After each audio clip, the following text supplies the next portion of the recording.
चळवळीसाठी संघर्ष करणाऱ्यांचा आवाज व्हावे, डॉक्टर दगडू माने।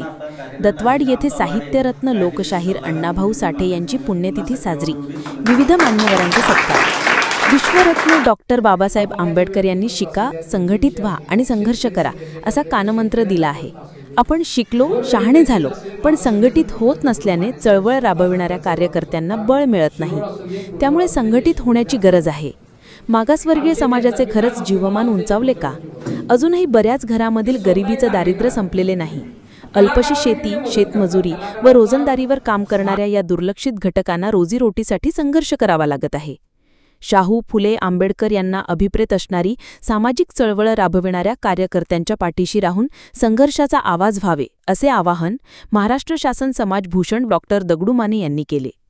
दत्तवाड तालुका शिरोळ येथे शिरोळ तालुका मातंग समाज संघटना व तालुका मातंग समाज संघटना दत्तवाड यांच्या वतीने साहित्यरत्न लोकशाहीर अण्णाभाऊ साठे यांची पुण्यतिथीनिमित्त प्रतिमा पूजन करून अभिवादन करण्यात आले। यावेळी आदर्शवत व्यक्तींचा सत्कार करण्यात आला। त्यावेळी डॉक्टर दगडू माने बोलत होते। कार्यक्रमाच्या अध्यक्षस्थानी बाबूराव एवाळे होते। यावेळी महाराष्ट्र शासनाकडून डॉक्टर बाबासाहेब आंबेडकर समाजभूषण पुरस्कार मिळाल्याबद्दल डॉक्टर दगडू माने, डॉक्टरेट मानद पदवी मिळाल्याबद्दल बाळासू गायकवाड सर, शिरढोण ग्रामपंचायतीचे नूतन सरपंच सागर भंडारे व आदर्श कार्याबद्दल ॲडव्होकेट ममतेश आवळे यांचा सत्कार करण्यात आला। मातंग समाज संघटनेचे सल्लागार खंडू भोरे, कार्याध्यक्ष अनिल लोंढे, ज्येष्ठ सल्लागार उदय मिसाळ, अध्यक्ष सागर बिरनगे, बाळासो गायकवाड व ॲडव्होकेट आवळे यांनी मनोगत व्यक्त केले।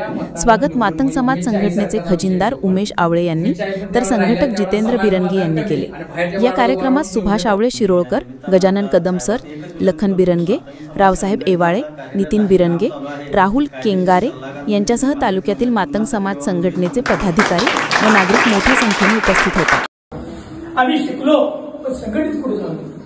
संघटित नसल्यामुळे संघर्ष होत नाही आणि जे संघर्ष करतात त्याच्या पाठीशी आम्ही नाही आहे। त्यामुळे अनेक वेळा होणाऱ्या ज्या चळवळी त्या दिशाहीन होत चालल्या। माझ्या समाजातल्या अनेक लोकांच्या घरामध्ये मी जर डोकावून बघितलं, माझी माई माऊली चूल कशी पेटायला चिंतेत असते, माझ्या मुलाला शिक्षण मिळेल की नाही अशा संकटात माझा बाप उभारलेला असतो। समाज बांधवामध्ये असणारे हे सगळे प्रश्न, युवकांच्या रोजंदारीचा प्रश्न, नोकऱ्यांचा प्रश्न, मग हे सगळं सुरू असताना सरकारी काहीतरी यंत्रणा म्हणते की तुम्हाला काहीतरी मदत आम्ही करतो। ही तोकडी मदत घ्यायची आणि मग आम्ही थांबायचं, आम्ही आळशी म्हणायचं आणि याच्यापेक्षा नाही, आम्ही कष्टकरी, आम्ही प्रामाणिक आहे, आम्ही स्वाभिमानी आहे। हा कुठेही गेलो तर प्रामाणिकपणाने काम केलं तर आम्हाला प्रामाणिक कष्टाची मजुरी मिळते।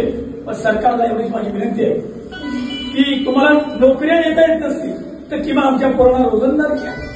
आणि आपल्या सुद्धा बंधू भावांना मी सगळ्यांना विनंती करतो की तुमच्या धमक आहे, तुम्ही सुद्धा पहिल्यांदा शिक्षणावर भर द्या, आपल्या मुलांना शिक्षण शिकवा। त्याचबरोबर शिक्षणाबरोबर घरामधलं चांगलं आरोग्य कसं राहील याची काळजी घ्या। समाज आपण सोडायला निघालो, आई वडील आपण वेगळं ठेवतो, मुलगा वेगळा राहतो का हो?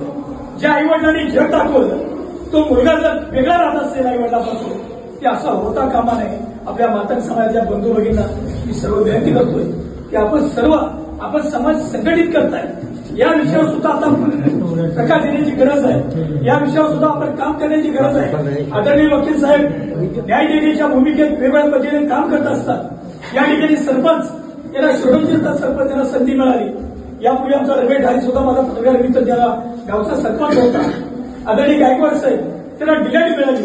हे नुसतं मिळायचा पद मिळायचा सन्मान व्हायचा सोपा नाही, कारण तुमचीच कामं घेऊन आम्ही कामं जेव्हा लागतो, रस्त्यावर येतो, कामं करत असतो, तुमचं पाठबळ असतं, त्यामुळे आम्हाला ताकद मिळते आणि खऱ्या अर्थानं